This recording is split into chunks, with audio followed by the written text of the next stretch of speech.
जिसे चाहा अपना बना लिया। ये बड़े कर्म के हैं फैसले, ये बड़े नसीब की बात है। जो यहां पहले आया है अपनी मर्जी से नहीं, मदीने वाले की मर्जी से आया, इसलिए कि महबूब की महफिल को महबूब सजाते गए। आते हैं वही जिनको सरकार बुलाते हैं। बच्चे भी इश्क करते हैं हुजूर से, जवान भी इश्क करते हैं हुजूर से। भाई कौन सा मयार है, कौन सा लेवल, कौन सा मीटर है जो बच्चे पीछे जाएं बड़े आगे बैठे। यहां जो पहले आएगा ना वही पहला है, जो पहले आएगा वही पहला है, जो बाद में आएगा वही आखिरी है। ख्याल करें हुजूर की महफिल है तो जिसको जितना नबी से इश्क है ना उतनी आवाज से दुरूद पाक पढ़ लीजिए। अल्लाहुम्मा सल्ली अला सय्यदिना व शफीइना व नबीना व मौलाना मुहम्मदिन मादिनिल जूदी वल करम व आलिहि व अस्हाबिहि व बारिक व सल्लिम सलातु व सलामन अलैका या रसूल अल्लाह सल्लल्लाहु तआला अलैहि वसल्लम। एक बड़ी बात ये भी है, अक्सर मज़ारात पे जब उर्स की तारीख आती है ना तो कई नौजवानों की नसें ना फड़कने लगती हैं। मिजाज बना हुआ है, जब तक गवैये नहीं आएंगे ना तब तक उर्स नहीं होना है। बहुत गौर से मेरी बात सुनिएगा, मुझे यहाँ से नहीं पता नहीं यहाँ कव्वाली होती है कि नहीं होती है, जलसा होता है कितना होता है, मुझे इससे पता नहीं है, मगर एक बात मैं कह के जा रहा हूँ, एक अपना फर्ज समझते हुए ये बात कह रहा हूँ। और मेरी आदत है, अक्सर कोशिश करता हूँ कि जिस जगह बैठूं उसी जगह की बात करूं। तो होता क्या है, ज्यादातर उर्सों में मिजाज कुछ लोगों का इतना बना हुआ है कि उर्स होता है और वहां पे डांस पार्टियां, नचनिए, बड़ेले सारे आया करते हैं। कभी कभी तो इश्तिहार देख के खून खोल जाता है। ऊपर मौलवियों का नाम है, नीचे कव्वालनों का नाम है, इश्तिहार एक ही है। पहले दिन तकरीर होगी, अगले दिन मुकाबला होना है। चैलेंज हो रहा है, मौलवियों को चैलेंज हो रहा है कि तुम सुधार के दिखाओ, हम बिगाड़ के दिखाएंगे। अल्लाह वाले के आंगन में बैठे हो भाई, जाओ जाके पूछो साहिब मजार से, मजार तुम्हारा क्यों बना? क्या तुम ढोलक बजाते रहे, मुकाबले देखते रहे? अल्लाह की इज्जत की कसम खा के कहता हूं, अगर रब ने ये पर्दे न डाले होते ना तो ये मजार से निकल के कहते गैरत कर, हमने पूरी जिंदगी मुस्तफा की शरीयत की हिफाजत की थी, हमने पूरी जिंदगी दीन मुस्तफा की हिफाजत की थी। हमारे सीने पे लाकर डांस करके दिखाते हो, हमारे सीने पे लाकर तुम नचनियों को बिठा के दिखाते हो, हम तुम्हारे मजार पे कव्वालनों को बिठाएंगे? खुदा की कसम, दारुल जज़ा आखिरत है, वरना जमीन फट जाती, आसमान आज गिर जाता। कौन सा तमाशा नहीं होता इस कौम में? मैं पूछना चाहता हूं अपनी कौम से, आज एक तरफ नाचने वाली बगैर बिना दुपट्टे के बैठी होती है, दूसरी तरफ बिना टोपी के बगैर बिना ताड़ी के बैठा होता है, और नीचे से जवान वाह वाह कह के दाद देते हैं।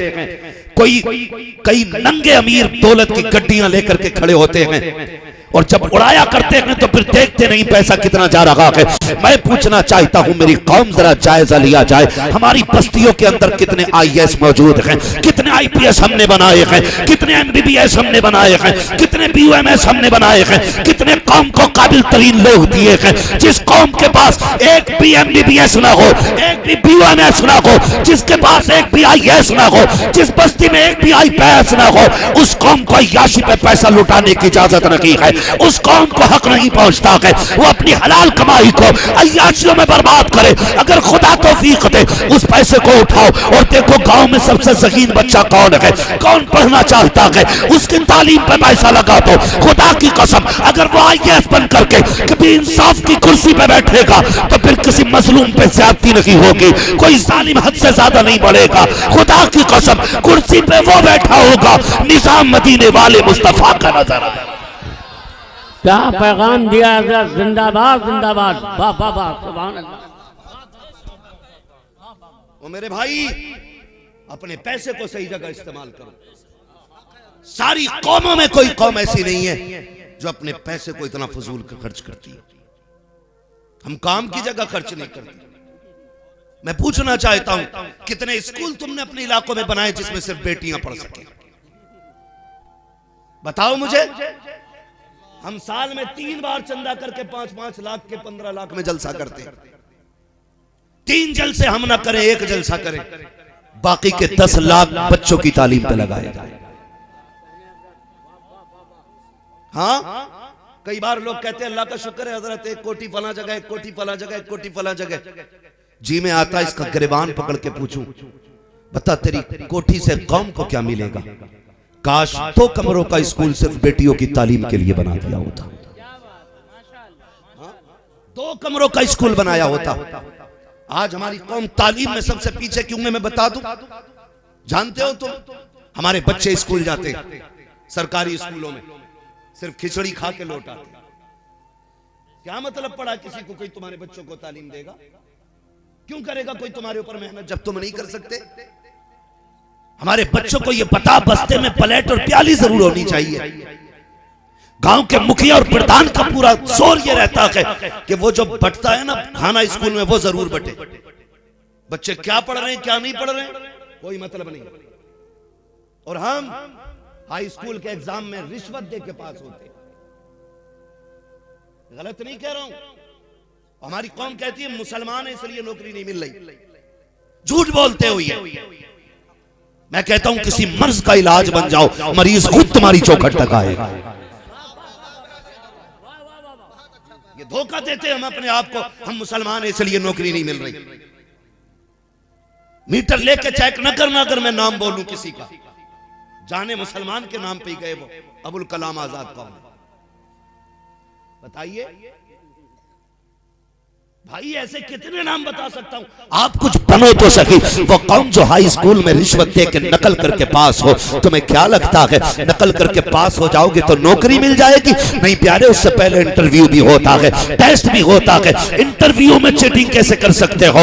इंटरव्यू में किसको पैसा दे के तुम पास होगे? जब वहां निकाले जाते हो कहते हो नाम पूछ के निकाल दिया गया। झूठ बोलते हो। तुम अगर काबिल बन जाओगे तुम्हारी कुर्सी पे कोई नहीं बैठेगा। तुम अगर लायक बन जाओगे तुम्हारी जगह कोई नहीं ले सकता है। दावे के साथ कहता हूं, जब जरूरत पड़ती है तो धर्म नहीं देखा जाता है, जात नहीं देखी जाती है, बरादरी नहीं देखी जाती है। अगर आप कहो तो कैसे? तो मैं आपको बता दूं, अभी कुछ दिन पहले कोरोना काल गुजरा है, जब सारी दुकानें बंद होती थी तो बीड़ी पीने वाले लोग, तंबाकू लेने वाले लोग इतना बेकरार रहते थे, कहां मिलेगा कैसे मिलेगा। अगर कोई दुकान आधी खुल जाती तो फिर कोई ये नहीं देखता था कि ये किस जात वाले की दुकान है, किस बरादरी वाले की दुकान है, ये कलमा पढ़ता है कि नहीं, ये बरेलवी है कि नहीं, ये सुन्नी है कि नहीं। और न वहाबी ये देखता था ये बरेलवी है कि वहाबी है। जिसकी जब जरूरत जहां से पूरी होती थी वहां दौड़ के जाता था, हाथ डाल के सामान लेके आता था। मैं कहना ये चाहता हूं, जब जरूरत पड़ती है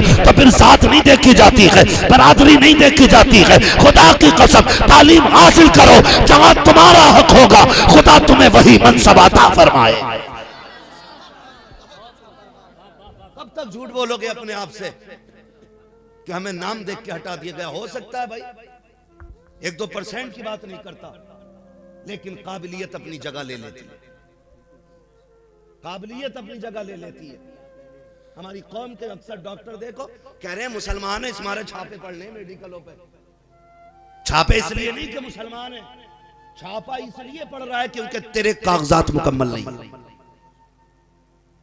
हम भी रोड पे चलते हैं, आप भी रोड पे चलते हैं, 10 बार हमारी कोई गाड़ी रोके, 50 बार रोके। जब कागज पूरे होंगे तो क्या करोगे? चाह के भी कुछ नहीं कर पाओगे। और अगर कागज पूरे नहीं है तो तुम कुछ भी हो। फिर कानूनी तौर पे आप जद में आओगे, ये सच्ची बात है। कानूनी तौर पे जद में आओगे। मुसलमानों के हॉस्पिटल क्यों बंद कराए जा रहे हैं? मेडिकलों पे क्यों छापा पड़ता है? हमारे बच्चे 2 साल डॉक्टर के पास आला लगा के रहते हैं, 2 साल के बाद गले में आला डाला, हाथ में ब्लड प्रेशर वाली मशीन पकड़ी, निकल गया टहलता हुआ। लोगों ने कहा डॉक्टर आ गया है। तुम्हें क्या लगता है खाली सुई लगाने से बंदा डॉक्टर हो जाएगा, ब्लड प्रेशर चेक करने से बंदा डॉक्टर हो जाएगा? नहीं प्यारे, उसके लिए मेहनत करनी पड़ती है, इल्म हासिल करना पड़ता है, तब जाके काबिलियत की पैरी पे खड़े होते हो। मैं के साथ कहता हूं, आप काबिलियत हासिल करो, आप इल्म का मलका हासिल करो, फिर जाके मेडिकल खोल के बैठ जाओ, हॉस्पिटल खोल लो। अगर कागज पूरे होंगे, किसी की मां ने दूध नहीं पिलाया कि जो ताला डाल के चला। हम पढ़ने लिखने के तो है नहीं, खाली टिप्पणी करने बैठ जाते हैं। पढ़ें और आगे बढ़े, ये जितने भी फालतू के तमाशे हैं बंद किए जाए। कव्वालों पे, नचनियों पे हद हो गई। बेटे की शादी है तो 1.5 लाख की आतिशबाजी कर देगा, लेकिन किसी गरीब को 150 रुपए देने तैयार नहीं होगा। दिल दुखता है यार। सिग्नल पे गाड़ी रुकती है, नकाब में आती है औरत, बच्चा गोद में होता, हाथ फैला देती साबिर भाई शीशे के आगे। सवाल ये नहीं है हाथ हमारे आगे फैलाया, ख्याल ये आता है काश उम्मत के अमीरों ने इंसाफ किया होता तो उम्मत के गरीब रोड पे नहीं आते। ये चीज जहन में आती है उस वक्त। ओ भाई बस इतना करो, जो हमारे गलत कदम है इन्हें रोक लो, इन्हें रोक लो। ये अल्लाह वाले मज़ारों में लेटे हुए, खुदा की कसम अल्लाह ने ना ये हमारी हिफाजत के लिए असबाब मुहैया कर रखे, असबाब मुहैया कर रखे। सरकार गरीब नवाज अजमेर शरीफ में पूरे हिंदुस्तान की हुकूमत संभाले वाले। हम अजमेर वाले कहलाते तो हैं, लेकिन किरदार में कितने अजमेर वाले के मुशाबे। कोशिश की हमने। हिंदुस्तान में गरीब नवाज आए ना, 2 चीजें लेके आए थे। एक कुरान लेके आए थे, दूसरा मदीने वाले का किरदार लेके आए थे। 2 ही चीजें थी। तलवार नहीं थी उनके पास, बम नहीं था उनके पास, 2 ही चीजें थी, किरदार और कुरान। और आज दोनों ही चीजें हमारे बीच से खत्म हो रही हैं। हमारे दरमियान दोनों ही चीजें नहीं है। अखलाक देखो तो हम कड़वे हो गए, कुरान देखो तो हम बिल्कुल जाहिल हैं कुरान से। 90% टोपी ओढ़ने वालों को दुरुस्त कुरान नहीं आता। कहीं कहीं इत्तेफाक हो जाए ना, नमाज पढ़ने मस्जिद में चले जाओ तो ऐसा लगता है जैसे किसी ने पहाड़ सर पे रख दिया लाके। हालात है ये बताओ, जब मस्जिदों के ये हालात है तो कौन के हालात क्या होंगे। तीजा होता सारे पारे लेके बैठ जाते। फरमाया गया गलत कुरान पढ़ने वाले पे कुरान खुद लानत भेजता है। पूछो ना उलमा से, ये हुक्म है। गलत पढ़ने वालों पे कुरान खुद लानत भेजता है। बख्शवाने गए थे कि उस पर लठियां फिरवाने गए थे। और कलमा शरीफ की जो तादाद है कि पढ़ दिया जाए तो बशारत है कि अल्लाह बख्श देता है। पता चला 3 बार चले हो गए लेकिन लठियां बराबर चल रही। क्यों? क्योंकि जो कलमा पढ़ रहे ना उन्हें कलमा ही दुरुस्त याद नहीं, दुरुस्त कलमा ही याद नहीं। ला ला ला ला ला ला ढेर लगा रहे आगे चनो का। बाद में फिर मुट्ठी देखे कितना भर के दे रहे कितना कम दे रहे। ये हालात है हमारी कौम के यार। जिस कौम को कलमा तक सही याद नहीं है उसे हंसने की इजाजत किसने दी? रोना चाहिए। हम अपने दीन का कलमा तक याद नहीं कर सके। खुदारा कुरान के करीब हो जाए। ये जो बुजुर्ग लेटे हुए हैं ना, ये सब कुरान वाले लोग हैं। ये दिन भर रोजे रखते थे, रात भर नमाज में कुरान पढ़ा करते थे। फिर अल्लाह ने इतनी इज्जत है बख्शी, हुक्म हो गया तू जमीन के नीचे जाएगा, हम जमीन के ऊपर तेरे नाम के मेले लगाते हैं। वरना बड़े बड़े नाम वाले आए, किसका नाम बाकी है? यहाँ के हुक्मरानों की तारीख पढ़ लो, राजा महाराजाओं की तारीख पढ़ लो, किसकी कब्रों के निशान है? हिस्ट्री में नाम मिलते हैं, जमीन के ऊपर निशान नहीं। लेकिन अगर अल्लाह वाला कोई कितना भी कमजोर क्यों ना हो, दुनिया उसके निशान को भी जानती है, दुनिया उसके नाम को भी जानती है। पूरी दुनिया जानती है अल्लाह वालों को। क्यों? क्योंकि इन्होंने जिंदगी भर रब के नाम को बुलंद किया। अल्लाह ने इनके विसाल के बाद इनके नामों को बुलंद किया है।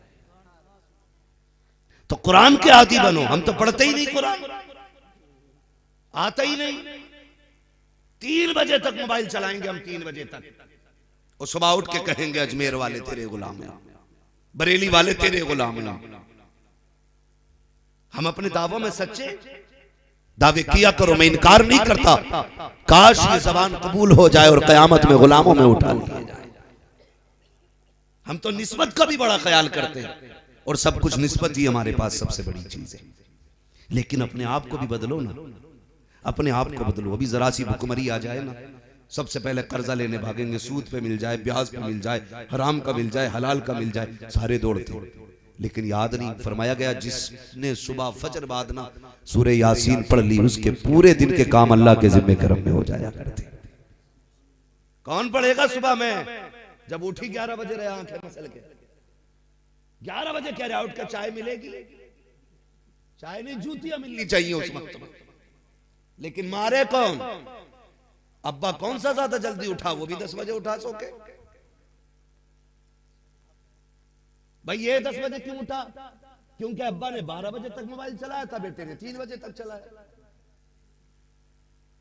जब बाप 12 बजे तक मोबाइल चलाएगा तो बेटा 3 बजे तक नहीं चलाएगा। बोलो। और मेरे बच्चों में तुमसे कह के जा रहा हूं, शायद तुम्हारे बाप तुमसे ना कहे, मोबाइल फेंक दो, किताबें हाथ में ले लो, वरना जवानी में भीख के कटोरे के सिवा कुछ हाथ में नहीं रहेगा। मेरी बात याद रखना छोटे बच्चों, अगर जिंदगी बेहतर करना चाहते हो हाथ ना लगाना। आज किताबें उठा लो, कल पूरा कंप्यूटर तुम्हारे कदमों पे पड़ा नजर आए। पढ़ो, आगे बढ़ो। अगर तुम्हारा बाप भी पढ़ने से रोके तो पढ़ो। ये मत कहना बाप का नाफरमान बना रहे। बाप को भी समझाओ हमें कुछ हासिल करना है।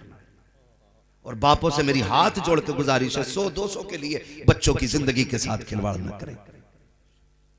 अगर ये 200 रुपए के शाम तक आलू बीन लाएंगे तो वो 5 मिनट में खत्म हो सकते। साल भर में आपके बच्चे ने 3000 के आलू बीन लिए खेत में से, तो ये 3000 से गुजारा नहीं होगा। लेकिन ये जिंदगी का 1 साल तू आने वाले दौर में जाकर के 3 करोड़ में भी नहीं खरीद सकता है। इसलिए अपने बच्चों की तालीम पे जोर दो। और मेरे बेटो, तुम जो रातों को मोबाइल चलाते हो ना, ये बंद करो, किताबें लेके बैठ जाया करो, पढ़ो। खुदा की कसम, तुम्हारे की बीच से फिर साइंसदान भी पैदा होंगे, इंजीनियर भी पैदा होंगे, डॉक्टर भी पैदा होंगे, बड़े बड़े मिनिस्टर भी पैदा होंगे, काबिल तरीन लोग तुम्हारे दरमियान से पैदा होंगे। लेकिन शर्त इतनी है, तुम्हें मेहनत करनी पड़ेगी। रातों को उठ के सजदे किया करो, दिन भर मेहनत किया करो। दिन भर मेहनत के बाद रात को मुसल्ले बिछा के कहा करो, मालिक मुकद्दर को रोशन करते, आने वाली जिंदगी को ताबनाक करते। वो तो ये कहता है मेरी बारगाह में आना तेरा काम है, बुलंदी तक पहुंचा देना ये मेरा काम है।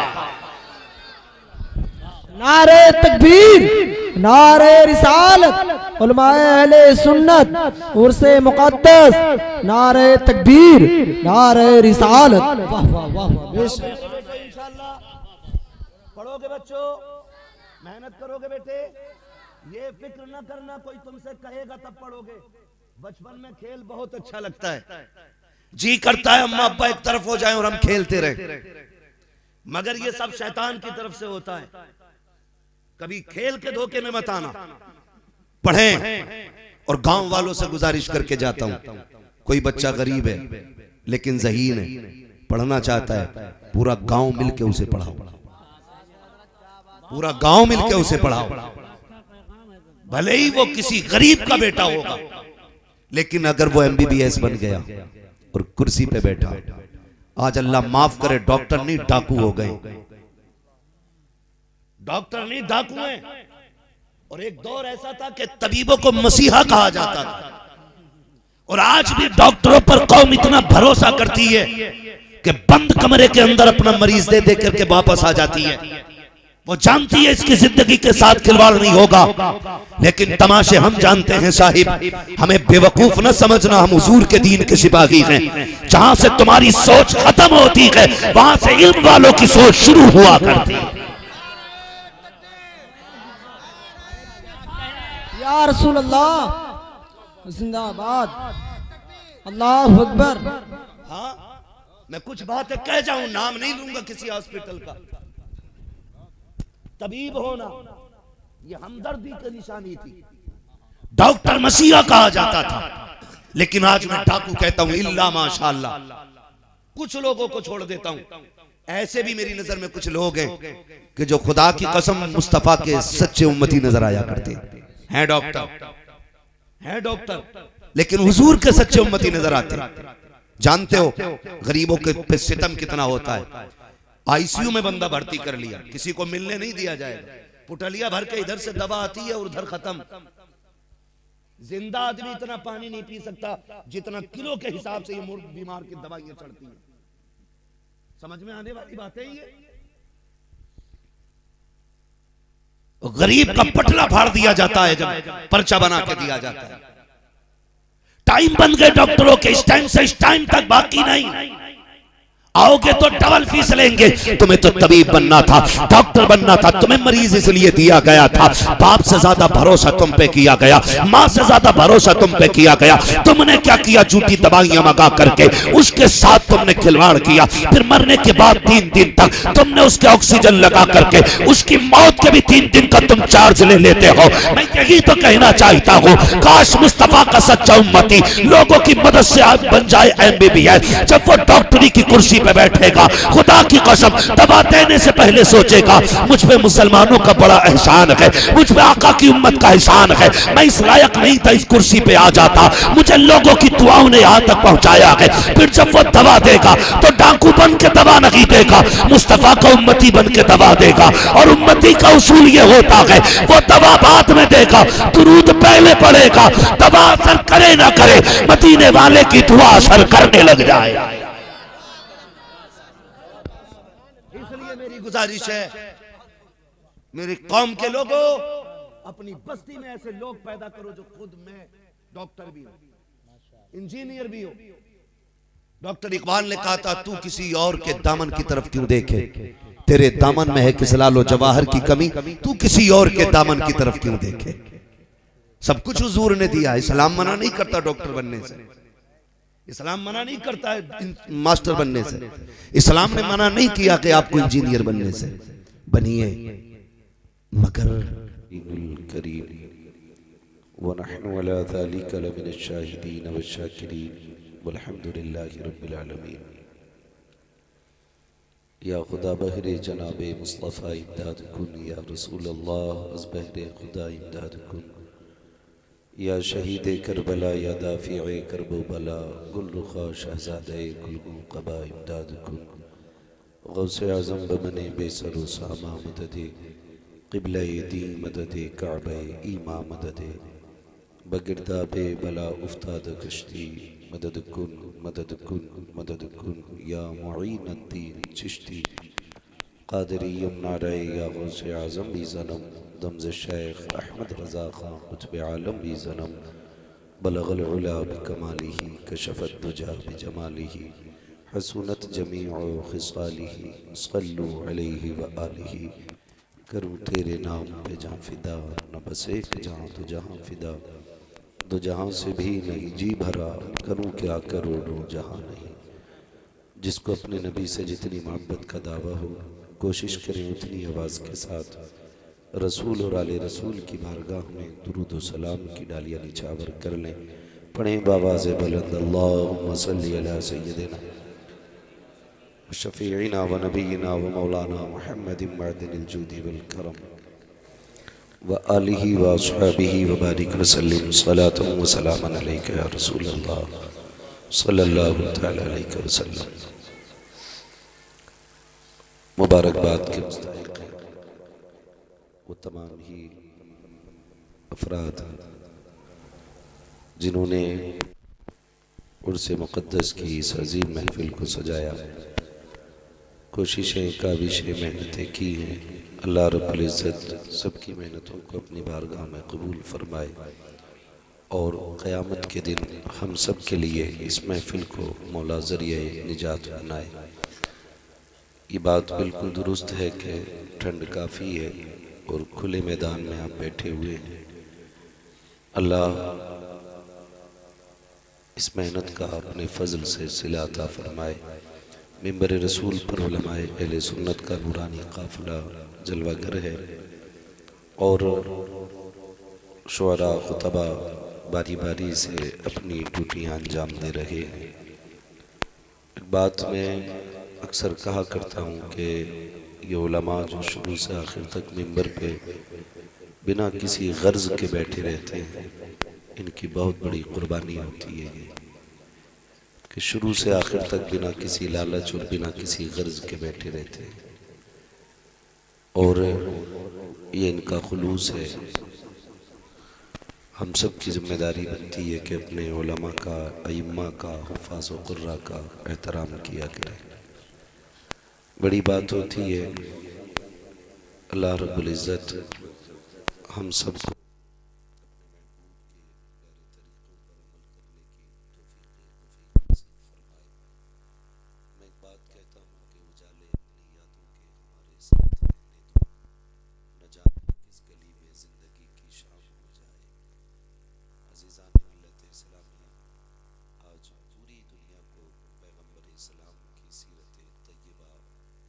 जानने की ज़रूरत है। और मैं तो सीधी बात कहता हूँ, अगर पूरी दुनिया पैगंबर इस्लाम की सीरत को जाने और उस पर अमल करे, खुदा की कसम सारी बुराइयों का जनाजा निकल जाएगा। महबूब कायनात सल्लल्लाहु अलैहि वसल्लम पूरी कायनात के लिए आइडियल बनकर हम सभी को अपने महबूब के किरदार को अपना नमूना समझते हुए उसे अपनाने की ज़रूरत है। मैं देख रहा हूँ कुछ लोग खड़े हैं, कुछ कुर्सी पे बैठे हैं, कुछ ज़मीन पे बैठे हैं।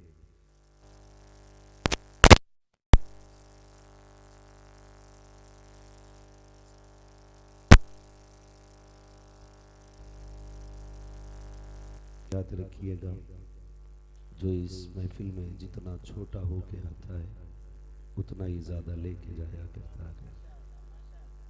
बर्तन उन्हीं के भरे जाते हैं जो खाली लेके आते हैं। भरे बर्तनों में कभी कुछ आया नहीं करता। वो कहा था किसी ने लौट कर आ गया मक्के से मदीना न गया, जाता भी कैसे जब आका ने बुलाया ही नहीं। तो भाई लोग तो मक्का शरीफ से खाली लौट आते हैं, कई बार मदीने तक जाके लौट आते हैं। क्या हुआ, गए थे, जैसे गए थे वैसे ही आ गए। उस दरवाजे की भीख खत्म नहीं हुई है, उस दरवाजे की सखावत बंद नहीं हुई है। फर्क इतना है कि इसे लेने का हुनर नहीं आता था। जैसा गया था वैसे ही आ गया, वरना जाने वाले तो बहुत गए और बहुत कुछ लेके आए। मैं ज्यादा पीछे नहीं जाऊंगा, चलो चल के इमाम अहमद रजा को देखो। इतना बड़ा आलिम के 100 से ज्यादा उलूम पर महारत तामा रखने वाली जात जब हुजूर की चौखट पे पहुंचती है तो कहती है कोई क्यों पूछे तेरी बात रजा, तुझसे कुत्ते हजार फिरते हैं। जब इतना गिराया खुद को उस चौखट पे जाके तो फिर रब ने कितना उठाया। इतना कहना था कि महबूब के और आला हजरत के बीच के अल्लाह ने सारे पर्दे हटाए। बरेली महबूब का चेहरा देखा और वहीं चीख के कहा था पेशे नजर वो 9 दिल है